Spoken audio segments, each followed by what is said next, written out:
الرحمن الرحیم۔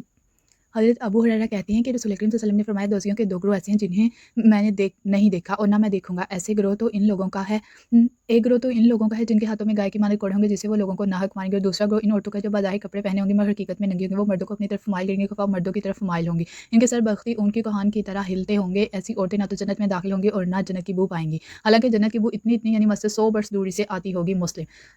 اس کی تشریح ہے مگر حقیقت میں ننگی ہوگی۔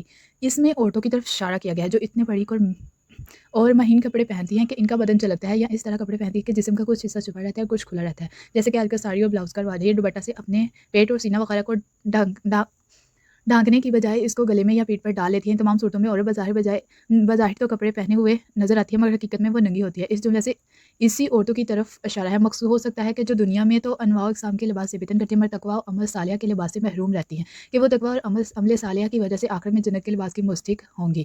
معاملات اور مائلات سے مراد وہ عورتیں ہیں جو بناؤ سنگار اور اپنے سجدے کے ذریعے مردوں کو اپنی طرف مائل کرتی ہیں اور خود بھی مردوں کی طرف مائل ہوتی ہیں، یا معاملات سے مراد وہ عورتیں ہیں جو اپنے دوپٹے اپنے سر سے اتار پہنیں تاکہ مرد ان کے چہرے دکھیں، اور مائلات سے مراد وہ عورتیں ہیں جو مٹک مٹک کر چلیں تاکہ لوگوں کے دل فریفتہ کریں۔ ان کے سر بختی ان کے کوہان کی طرح ہلتے ہوں گے سے مراد وہ عورتیں ہیں جو اپنی چوٹیوں کو جوڑے کے سوڑے میں سر پر باندھ لیتی ہیں، اور جس طرح بختی اون کے کوہان پر بھی کی وجہ سے ادھر ادھر ہلتے رہتے ہیں، اسی طرح ان کے سر کے جوڑے بھی ادھر ادھر ہلتے رہتے ہیں۔ اس میں عورت کے جس خاص طبقے کی شادی کی گئی اس کا وجود حضرت صلی اللہ علیہ وسلم کی زبان مبارک میں نہیں تھا، بلکہ یہ آپ کا موضوع ہے۔ آپ صلی اللہ علیہ وسلم نے آنے والے زمانے میں اس قسم کی عورتوں کی پیدا ہونے کی خبر دی تھی، نہ تو جنت میں داخل ہوں گی، الخا یہ عورتوں کے گروہ کے بارے میں فرمایا گیا ہے۔ مردوں کے گروہ کے بارے میں اس طرح کی بات محض اختصار کے پیش نظر نہیں فرمائی گئی۔ قاضی یاز کے کہنے کے مطابق اس جملے کا مطلب یہ نہیں کہ ایسی عورتیں کبھی بھی جنت میں داخل نہیں ہوں گی، بلکہ مطلب یہ ہے کہ جس وقت نیک و پارسا اور پرہیزگار عورتیں جنت میں داخل ہوں گی، جنت کی بو پائیں گی، اس وقت ایسی عورتیں نہ تو جنت میں داخل ہوں گی نہ جنت کی بو پائیں گی۔